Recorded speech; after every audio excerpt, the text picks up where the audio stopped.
Le vote a parlé, parlé, parlé, parlé. Cinquième lune, supérieure aussi cruelle que l'est physiquement, c'est un démon très décevant dans l'œuvre. Aujourd'hui, on va parler de Gyoko.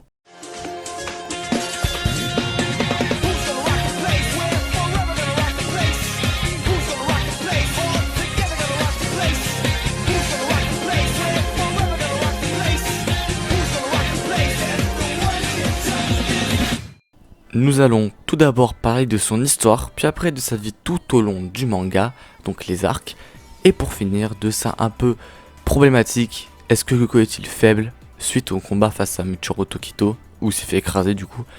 Du coup nous allons parler de ça et voir, et enfin répondre à cette question de est-ce qu'il est si faible que ça. Sur ce, on commence.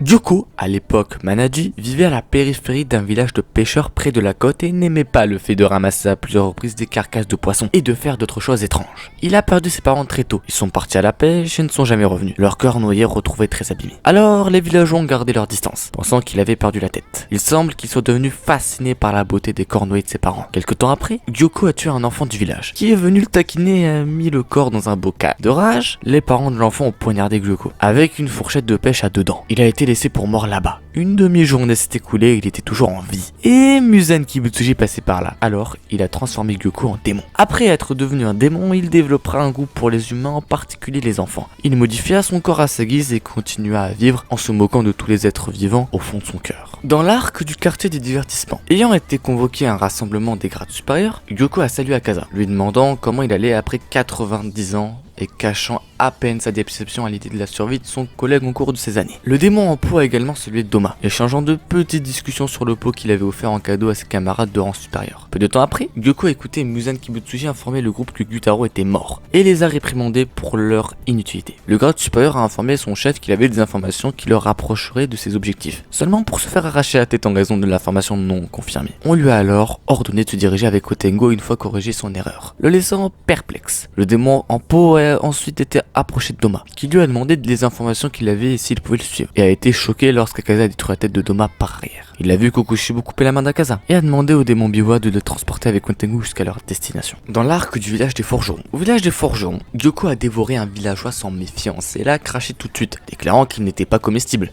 Il a ensuite noté que la destruction du village des forgerons affaiblirait gravement les Demon Slayers. Lorsque Michiro Tokito et les deux villageois tombent sur le hangar à la recherche d'une nouvelle épée, Gyoko leur tend une embuscade à partir d'un pot en céramique. Il se présente et demande si Michiro aimerait voir son art. Il présente ensuite Death Throes of the Swift, une pièce morbide composée de plusieurs corps de forgerons cousus ensemble avec des épées qui s'en sortent. Une fois attaqué par Michiro, il se retire à l'intérieur de son pot en céramique et révèle qu'il peut se transporter de pot en pot à volonté. Il explique que les pots sont sa fierté et son œuvre d'art, et il devient très contrarié lorsqu'ils sont endommagés. Il invoque ensuite de nombreux poissons d'un pot et utilise son Blue Demon Heart Thousand Needle Fish Kill pour attaquer Michiro, qui se laisse toucher. Gyoko se demande quel art il devrait faire pour Michiro, mais réprimandé, il dit qu'il ne vaut rien par Tokito. Pour le faire ça à nouveau, il piège Michiro avec son Blue Demon Heart Water Poison Pot, commentant que la mort par suffocation est élégante et belle. Alors que Michiro lutte pour s'échapper du pot de la prison d'eau, Gyoko s'avança vers le hangar, entre et voit Otaru Aganuzuka travailler sur la lame extraite de la poupée d'entraînement. Otaru ne remarque pas l'entrée du Gyoko derrière lui, exaspérant Gyoko à la perspective d'un autre artiste plus concentré que lui sur son métier. Il invoque un poisson pour attaquer Otaru, brisant le masque du forgeron mais pas sa concentration.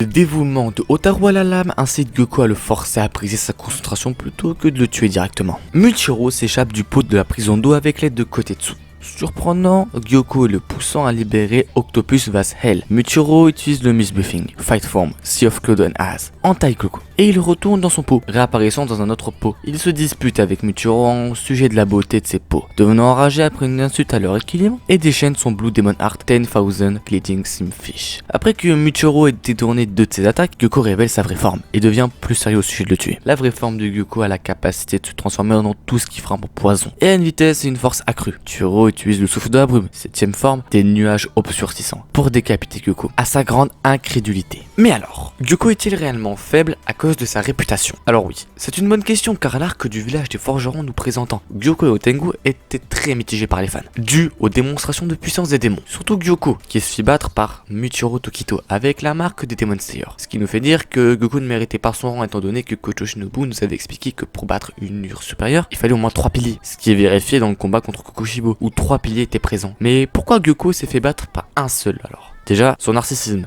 lui a coûté la vie. Il était sûr de pouvoir vaincre Tokito. Ensuite, Tokito a un potentiel énorme, égalant presque celui de Yoriichi. Être pilier à 14 ans en 2 mois d'entraînement est quasiment impossible, à moins d'avoir un don. Donc on retrouve chez Yoriichi. Donc faisons un rappel des troupes. Le narcissisme de Gyoko, ainsi que la puissance démesurée de Tokito. Avec en plus de ça, la marque. Forcément, Gyoko n'avait aucune chance. Alors quand même, Gyoko est certainement l'un des démons les plus inquiétants des 12 lunes démoniaques. Il possède une quantité inhabituelle de membres qui rassemblent presque un tas de pièces de rechange de poupées qui viennent d'être entassées. Gyoko maîtrise l'eau et les créatures de la mer, mais ses compétences lui permettent également de se téléporter essentiellement à travers des pots et de se régénérer à transformer des cellules. Gyoko est très dangereux, il tue presque le pilier de la brume, Muchiro Tokito, jusqu'à ce que Muchiro réveille sa marque de tueur des démons. Quand même, on peut tout dire sur Gyoko, mais il reste très puissant. C'est la fin de la vidéo, j'espère qu'elle vous a plu. Moi, elle m'a plu de vous la faire comme d'habitude. N'hésitez pas à vous abonner, à liker, à partager cette vidéo. C'est très important pour toucher encore plus de personnes.